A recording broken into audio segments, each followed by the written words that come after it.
Cash! Hi! Did you miss me? The biggest question I get asked all the time is, how on earth do you have a donkey in the house? But he's very much adapted to our life inside.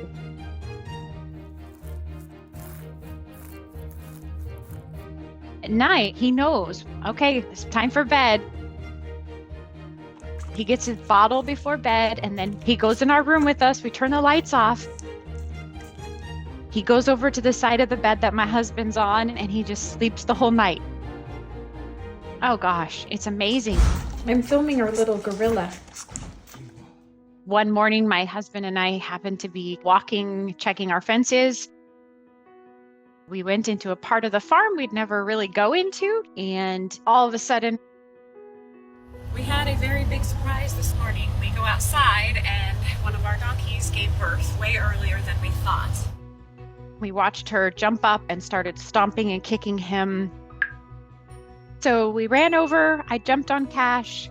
My husband came and cut the umbilical cord, and we ran him inside to save him. And the journey began of us raising a baby donkey in the house.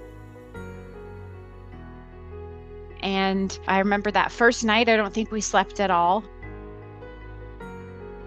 At the same time, we both knew this is basically our child, and we have to keep him alive. Cash! Hey! Cash! Where are you? And all of a sudden, he realized, okay, this is my home. I'm safe. And he just came alive. He was like a little racehorse running around all over the place. That progressed to he'd run up next to another animal and do like a little kick like he was showing off. But he really just wants to always know right where we are and be within sight of us. Cash! He very much likes to be the center of attention. But he definitely looks at us like we're his parents. I'm just in love with those little tiny hooves. Just such an incredible experience to have him inside in our day-to-day life. He's a good example of loving unconditionally. We let him interact with his mom through the fence, and he loves her. He just is so happy to be alive, and it does something to you when you watch that. It's pretty amazing. Martha was the dog that nobody seemed to want. But squirrels are another story. The first time the squirrel came down to her face, she just let it. Now, as soon as we get to the park, they come down to meet her. The squirrel kisses her paws. And they trust her so much. Can I give you a boop? But I never would have thought that Martha would be able to be around squirrels. Martha was at a rescue in Los Angeles. I actually went to visit. They brought me out the dog that had been there the longest. She was very standoffish, and she also has a really big scar on her back. But when I met Martha, who didn't like people at all, she climbed in my lap. I knew that she was the dog for me. And I said, okay, we're going home. Afterwards, they told me that Martha Collie would never really be able to be around other dogs or animals. Most boxers are super playful, super energetic, but she's kind of a grumpy dog. No kisses? When I first got her, she hated all dogs, and she didn't really like most people.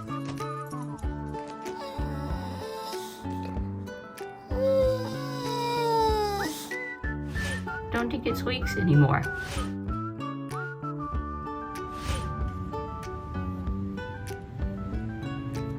She would see squirrels, and she would stop, and she was not aggressive with them. So we just started to sit down next to the tree in the park. She realized that if she held still, that they won't run away. And it just kind of gradually progressed where they just started coming down and kind of hanging out with her. She gets very excited when we get to the park and she pulls me to the tree. Honestly, it doesn't really make sense at all, because there's no dog that lets them come up close to them. And she's a sweeter dog because of hanging out with the squirrels.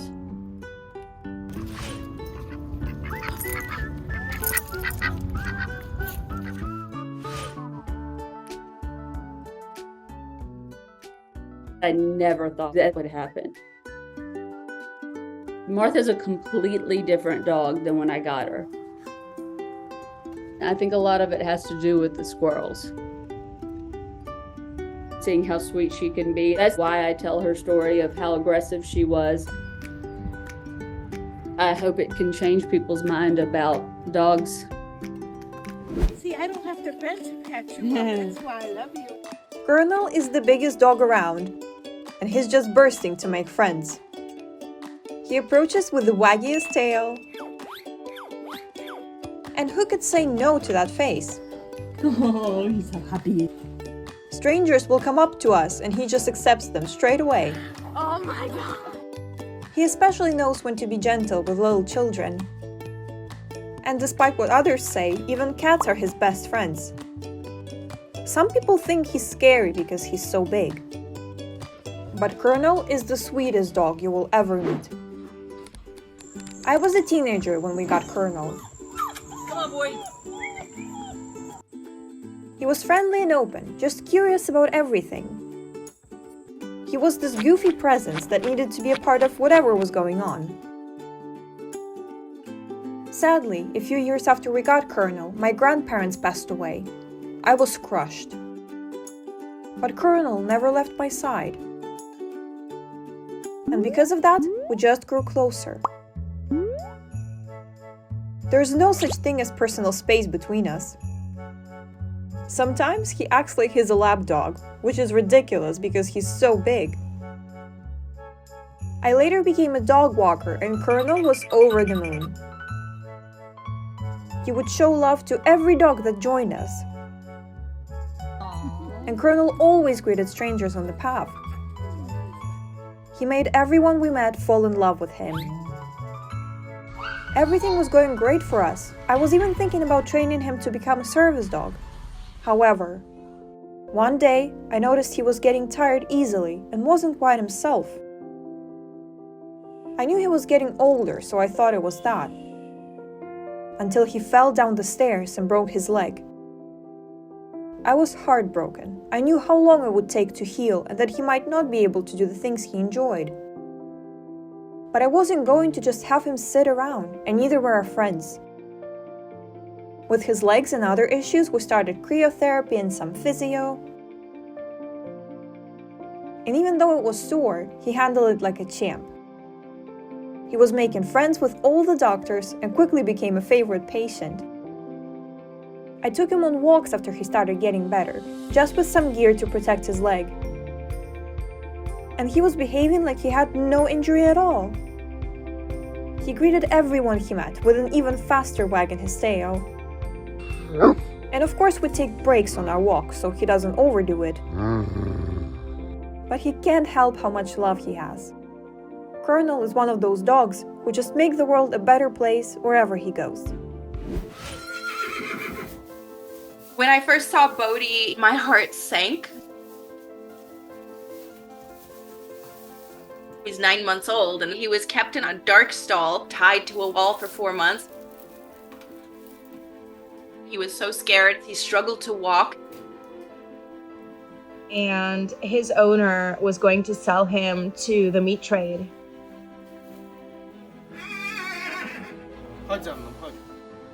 I needed to do everything I could to get him out of there. It was really difficult to get him in the trailer because he was just in such shock. He hadn't seen the light, and then all of a sudden he's supposed to walk into darkness again. It took some time and coaxing, but he went in.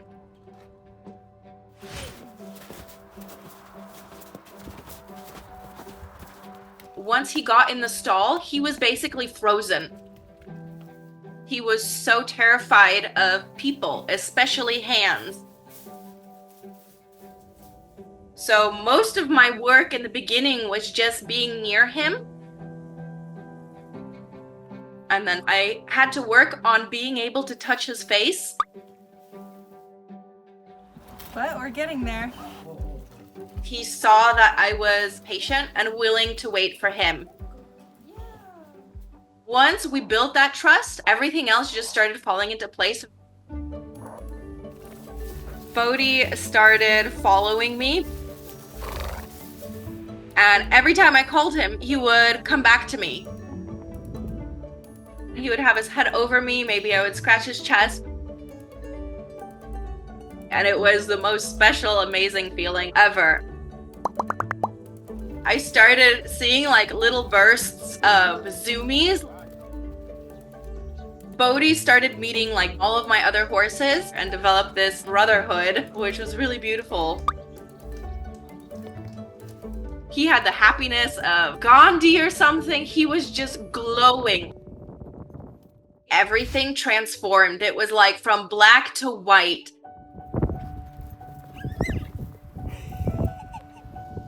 After owning Bodhi for about 2 years, in winter, he started to colic. I actually had multiple vets out, and we did try to save him, but unfortunately he passed away. The most special thing about Bodhi is his resilience. Bodhi's journey inspired me to rescue horses. And I am so happy and grateful that I was able to make that last part of his life just beautiful.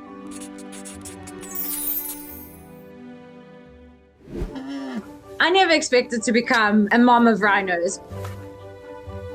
But as soon as I would get there, these rhinos would run up to me as fast as they could. Nandi would immediately demand for me to sit down so she could sit with her head on my lap. A little rhino named Ray would bump over and push his nose into my face. They're like big puppy dogs. How cute is she? It's so funny. There's nothing you can do except laugh at them. What's wrong, Kumbi?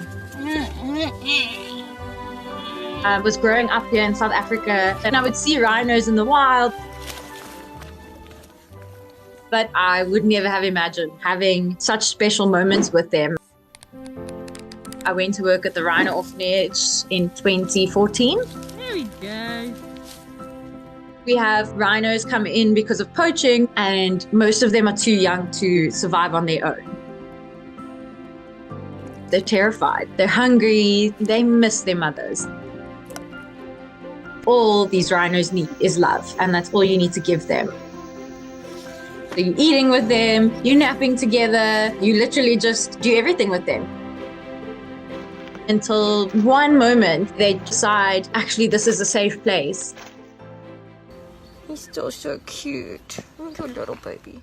Oh my goodness. When you get to know them, the personalities in these animals is unbelievable. Rhinos can be so naughty. We would go out for walks in the bush and they just start running up and down the road. Okay, go. And then they do these little spins. Another thing that rhinos absolutely love is mud wallow, and the best is to get involved with it. Thank you. Oh, my feet.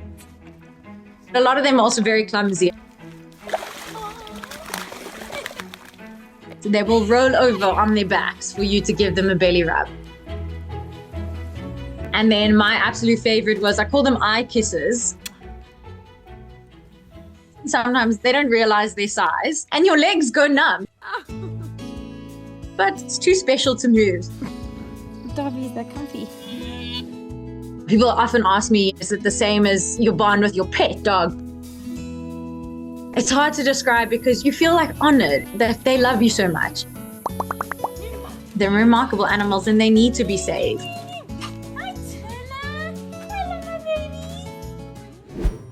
Whenever someone comes to the till, they're surprised to see their cashier is a dog.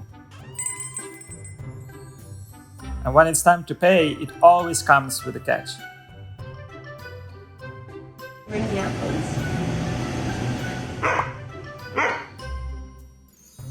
Major has been coming with me to work for 7 years.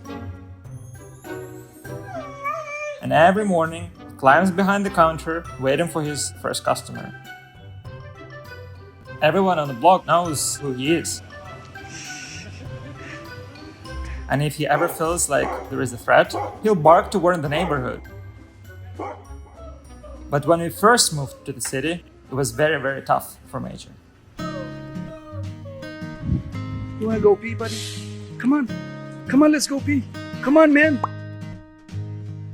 Our first day in the big, busy city, Major was a little timid. He was used to peaceful parks and quiet dog life. All of these loud noises made him a bit skittish and nervous. But then I brought him to work one day, and everything changed.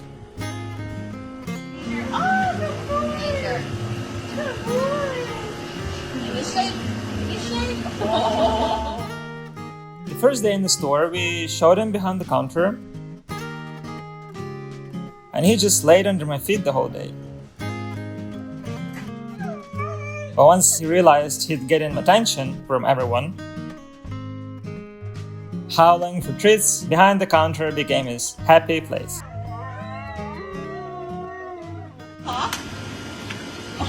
Oh, he says it himself. Major's favorite friends are definitely humans. The moment someone walks in, it always pops up from behind the counter. And no matter what people buy, he always has to have a taste test.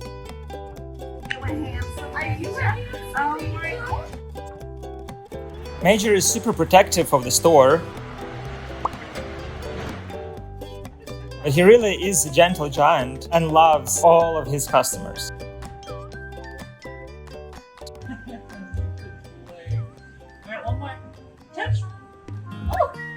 Running the store with Major has been a lifesaver for him.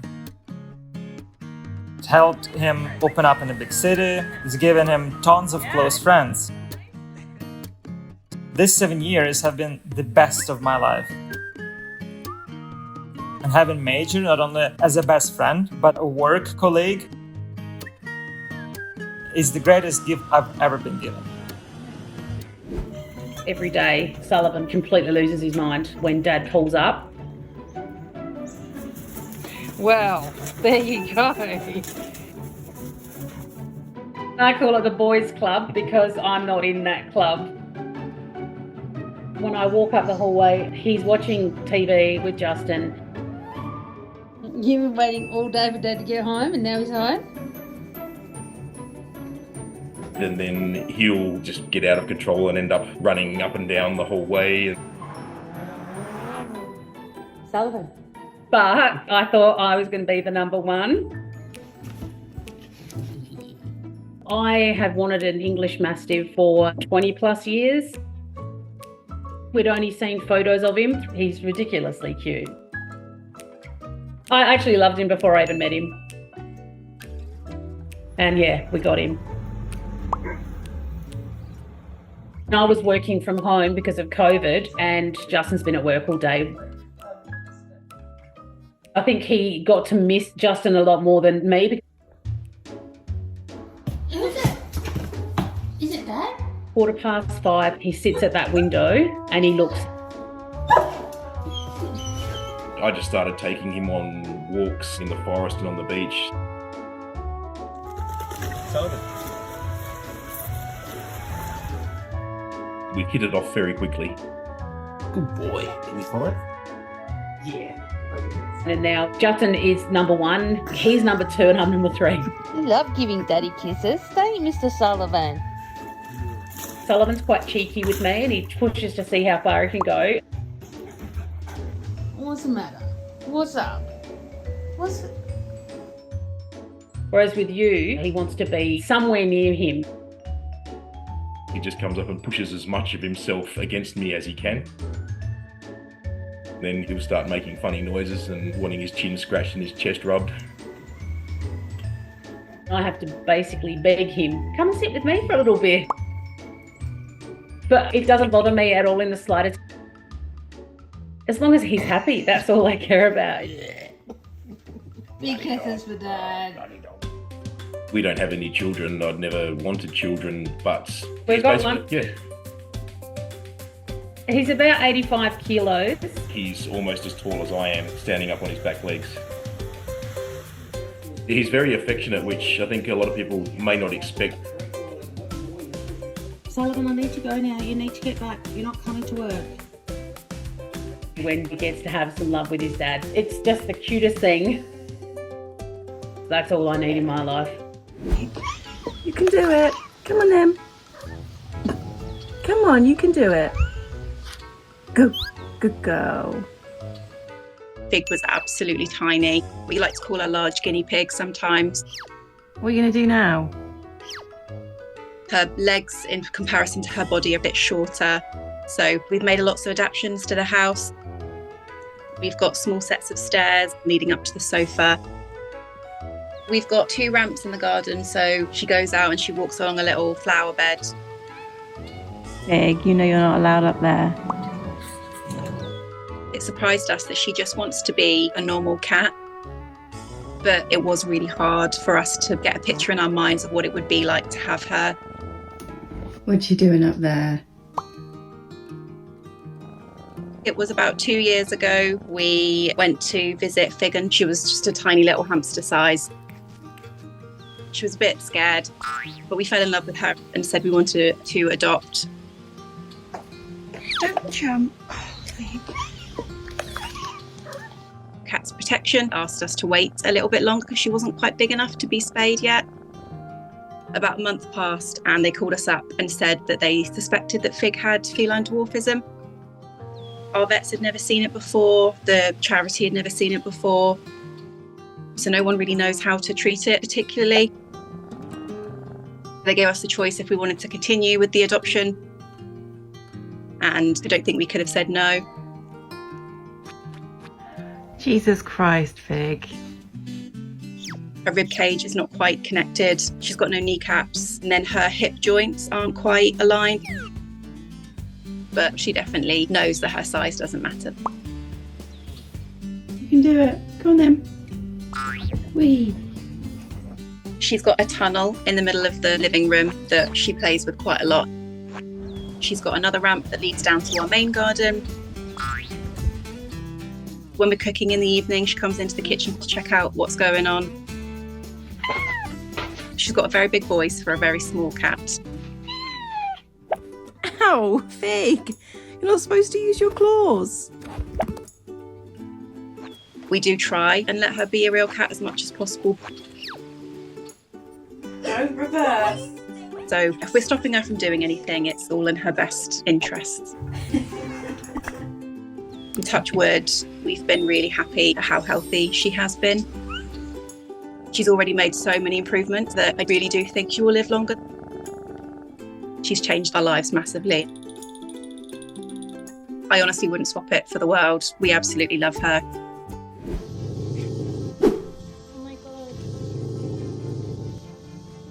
I pulled the board back and there was little Puppy. Oh, darling, you're just a baby. He was close to the mother. It's almost like someone put them there intentionally. Can you see? Little Puddles was so scared. No, I can't see. It's blind. It's okay, I'm touching your friend. But Mama Storm was frozen. It was a very strange situation that she didn't react. I was like, great, I've got a deaf adult and I've got a blind puppy. Okay, let's see what we can do for you, huh? I returned with a cage and I had some of the people from the area to help me. I've never experienced that in rescue. She just allowed me to pick her up, put her in the cage. She let me go to her puppy and pick him up. Okay. Gonna have to put you guys in the car, okay? I ended up taking them home to my house. Mama Storm's ears were checked and she did start some drop from a severe ear infection in both ears. And then Puddles, he was partially blind, possibly from head trauma or birth defect. I'd go and sit with them for a couple of hours a day to help them feel love again. But unfortunately, Storm and Puddles didn't get as much attention as they would if they were more in a specific foster home. So it became time to let go and say goodbye. Puddles and Storm then moved into another foster home with Tara and her daughter Raven. Do you recognize them? This is Puddles and Storm from Bali. Puddles had no concerns, no worries. He wanted to play with everybody. And then Stormy was like, I don't want anything to do with anyone else. Come here, it's all right. It's all right. It's all right. But Raven just showed so much love and kindness. She would sit with them on the couch, watch movies, have cuddles. And eventually she did come forward and enjoy it. You like that? We were hoping they'd get adopted together, but unfortunately that didn't work out. However, Storm isn't that bothered. She found an incredible home where she is now the little princess. Oh my goodness. Isn't it perfect, Raven? And actually, Puddles ended up staying with Raven. It's Puddles. Puddles. They just loved doing so many things together. Oh, Puddles. Is that fun for you or no? It's absolutely astonishing to see. When I first saw Winnie in the sand trap, I could not believe what I was witnessing. Marley took off and pulled her out of the sand trap. And they started to do their little zoomies. It was the sweetest thing. You never see Winnie without seeing Marley. They run and play together and always just having the best time. Get Marley, get her, get her. But never in my wildest dreams did I imagine that there would be the kind of bond that they had. Winnie, what are you doing to poor Marley? I got Winnie from my vet, who is also in rescue. I was actually dropping off some foster puppies, and I said, no more puppies. And she said, well, come look at this little puppy. And I thought she was the cutest thing I ever saw. So I said, okay, I'll take her home. Strictly a foster. She was wobbly, but she was able to walk. And then one day she just sat down and quit walking. I'm not really sure what happened. So I took her back to the vet and she said, we need to get her a wheelchair. And I was like, I'm not prepared for this. But I wanted to help her get up, so I couldn't let her go. I did everything I could to help her. She did months and months of physical therapy. And she did the water exercises. Go, Win! There you go. Good job. There were times when we felt like we would take one step forward and then two steps back. She wanted so desperately to be able to run and play with my other pups, and she couldn't. Watching her struggle just was heartbreaking. But one day, Marley came into the picture. Hey, friend. She already had an adopter. She was strictly coming to my house for me to foster her. And she and Winnie, they are instantly drawn to each other. The wheelchair didn't bother Marley at all. She showed Winnie how to just be a puppy, how to run and play tug of war. Every day that we had Marley, I could just see Winnie just totally coming out of her shell. So when Marley had to go to her new home, I was really concerned. I could tell that Winnie was missing Marley. I started posting videos of Winnie and Marley on my Instagram account. And the adopter saw them and called me and said, you know what? I can't separate them. And ever since that day, they've been the happiest together. I feel like Marley's just brought a little extra joy to Winnie's life. Winnie is full speed ahead. Now with Marley, nothing gets her down. I believe that Marley and Winnie are soulmates.